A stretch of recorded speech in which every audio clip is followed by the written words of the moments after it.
Hi, ako si JR. Samahan mo ako sa vlog natin ngayon.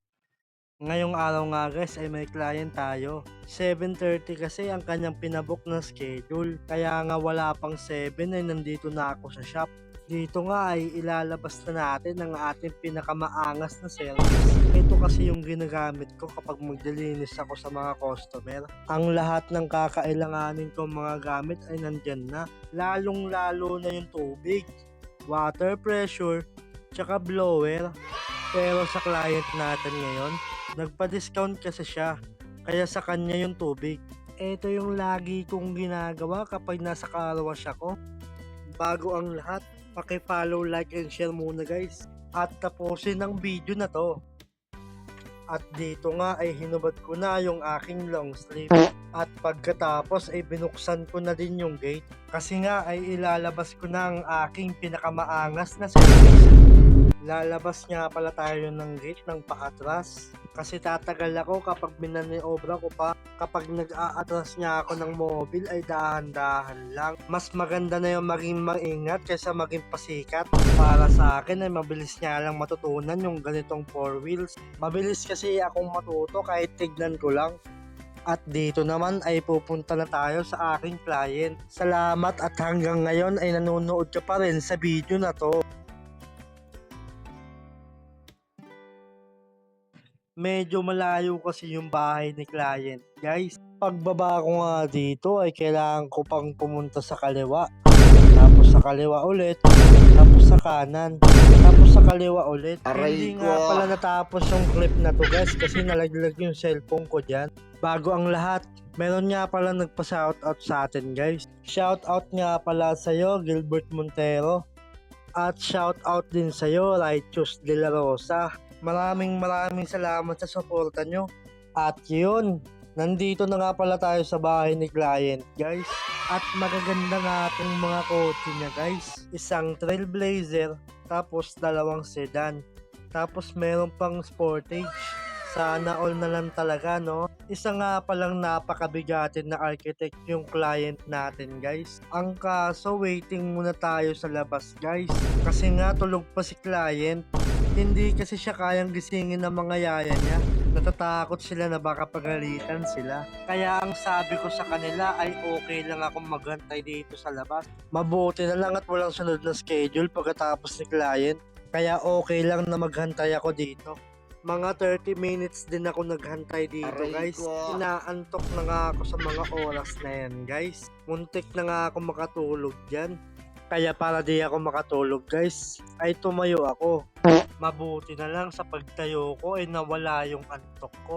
Sobrang aga kasi niya magpa-schedule Aray guys. ko. Karaniwang mga schedule sa akin guys ay mga alas 9 ang simula. Pero minsan lang naman kasi magpa-schedule to si client kaya okay lang. At heto na tayo guys, nagsimula na nga ako maglinis ng kotse. Simula nga pala guys, itinatanggal ko muna lahat ng floor mat. Una ko nga palang ginagawa guys ay binabasa ko yung gulong pati rim. Babasain ko nga din pala lahat ng ilalim. Pagkatapos nyan guys ay babasain ko lahat ng katawan. Yung gamit ko nga palang hose ay may water pressure guys. Pagkatapos nga natin mabasa lahat guys, ay sunod ko namang sasabonin lahat ng gulong pati ilalim. Sunod ko namang sinasabon guys ay yung katawan pati yung bubong. Yung gamit ko nga palang sabon dyan guys ay meron ng kasamang wax. Pag natapos na ang lahat ay babanlawan ko na ulit ng tubig. Pagkatapos ay tutuyuin ko gamit ang chamois. Pagkatapos ay tutuyuin ko naman yung mga kilikili ng mga pintuan. Pagkatapos ay tutuyuin ko din yung mga gulong pati rim.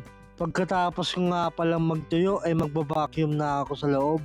Pagkatapos ko nga pala mag-vacuum, ipupunasan ko lahat ng dashboard pati upuan. Pagkatapos ay ibabalik ko na lahat ng mat.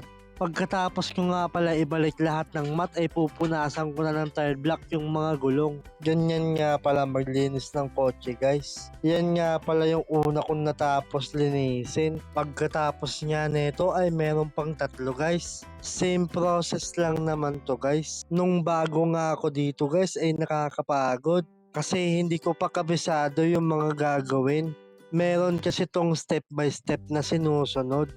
Pero nakabisado ko din kaagad guys kasi mabilis akong matuto.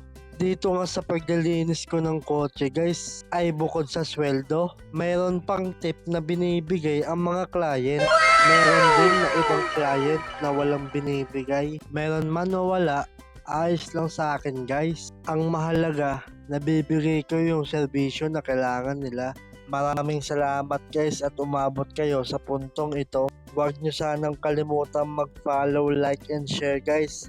Maraming salamat sa panonood ninyo. Para naman umabot sa iba ang video nating ito. Sa pag-follow, like, and share nyo guys, dun pa lang ay masaya na ako guys. At para ganahan din akong gumawa ng panibagong video. Sana naman kahit papano ay nag-enjoy kayo sa video nating ito. Bigyan ko lang kayo ng isang magandang montage. 3, 2, 1, go! Yeah. Habang Yeah. Yeah. Yeah. Habang habol ko yung money, habol mo ay clout. Parang multo kung wala ka sa tsumo. Habang suot ko Armani, dip walang tao. Balang araw, you gon' know what this about. Habang habol ko yung money, habol mo ay clout. Parang multo kung wala ka sa tsumo. One eternity later. At yun, kung makikita nyo guys, dito nga ay pauwi na ako. Maraming salamat sa panonood ninyo guys. Sana talaga ay nag-enjoy kayong lahat. Hanggang dito lang po. Yun lang.